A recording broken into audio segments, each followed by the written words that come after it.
Hi, my name is Maddie Roboleski, therapist with Medina County, Ohio Guidestone.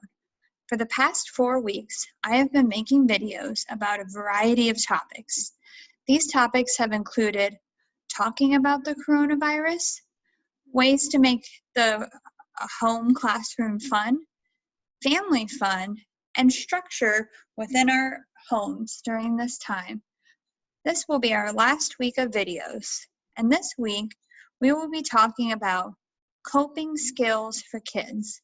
And even though the school year is over, these coping skills can be used throughout the summer as we're still processing our feelings. So, what are coping skills? Coping skills are tools to help us calm down. Just like mechanics in their toolboxes have hammers and screwdrivers and things like that, we as people also need to have our own tools to keep our bodies calm and relaxed when we're feeling maybe angry or upset or frustrated. It's okay to have those feelings, but how can we calm down to get the work done that we need to? So, as I said, a coping skill is something for when we're having a big feeling.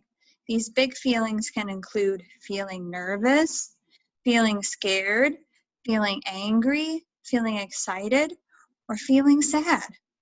Let's say we hear a big storm in the middle of the night. We might initially feel scared.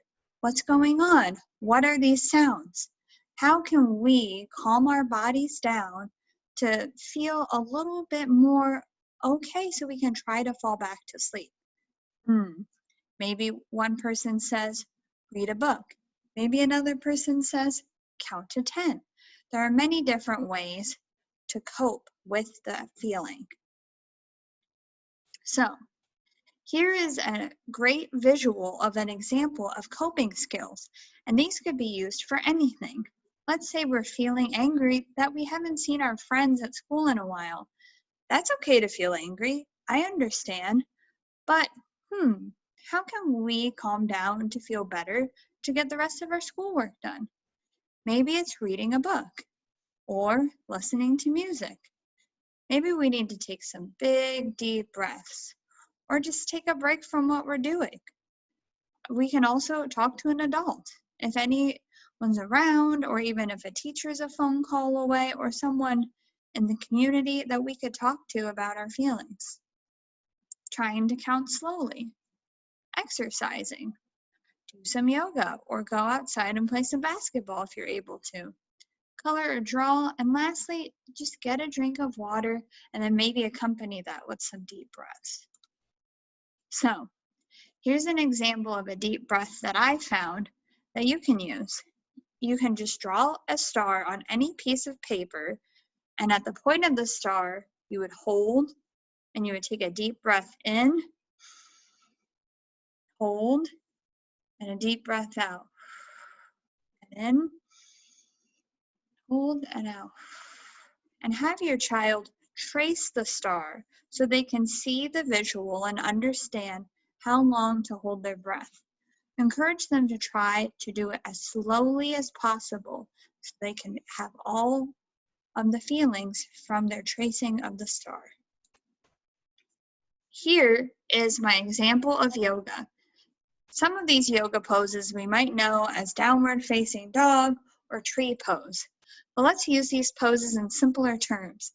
Get in your yoga pose and say the sentence by them. So for example, saying, I am wise, or saying, I am brave.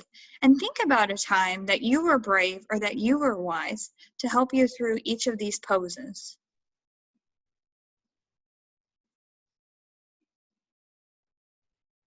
So, lastly, what coping skills do you use? What's important for you? What helps you to calm down? Although I gave a lot of suggestions, there might be something else that you do without even realizing it. So think about the coping skills that you use, not only as a parent or caregiver, but as a child, and maybe give those suggestions to others. If you have any questions, you can always email me at the email listed in all of the other videos. Thank you, and I hope you have a great, happy, and healthy summer.